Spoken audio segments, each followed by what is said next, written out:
Ey salam, necəsən? Özünü axtararam. Bütün boşluqlara sıxışdırmağa cəhd edirəm. Hər gün eyni metroda, eyni küncdə, eyni öz ifadələri ilə eyni mövzuları müzakirə eləyib, amma heç vaxt həll eləyə bilməyən cütlüklərə.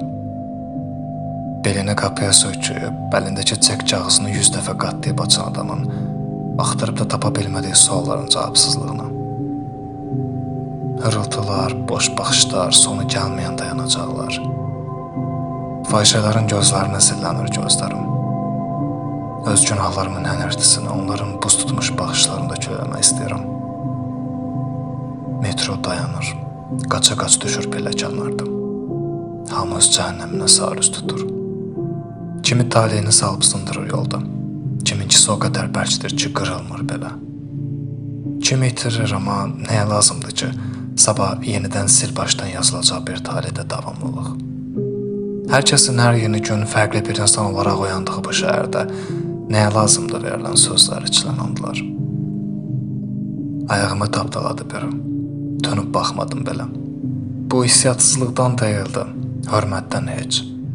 Yox etdim onu bir saniyəlik diqqətsizliyimlə, görməzdən gəlişimlə.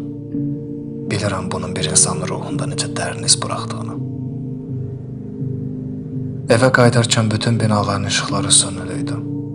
Bilirəm mən incimiyim deyə söndürürlər. Təkliyim özümə vurmasınlar deyə. Çünki bilirlər evimin qapısının astanasında əlimdəki açarın uculuğu qapının kilidinin ağzına söykənib qaldığım zamanlar olur bəzən. Həyatın çölündə yoxsa evimin içində qalıb qalmayacağımı qərar verə bilmədiyim günlər.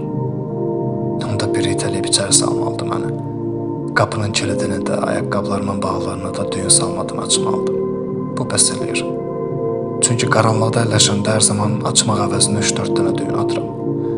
Sonra əvəzdən düşüb, yarım saat qapının ağzında divara söykənib, gedə bilmədiyim mətbəxin pəncərəsinə zillənir baxışlarım.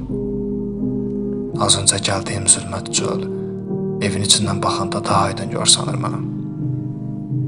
Binaların işıqları yanır bir-bir.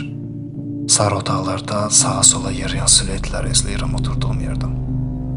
Bir-birini qucaqlayanlar, eyni evin içində fərqli divarlara baxanlar, bir-birini heç görməyənlər, bir-birini çoxdan unutmuş olanlar, işığını yandırmağa tənəzzül edəməyənlər. Üzünü axtararam, üzün yoxdur heç bir evdə.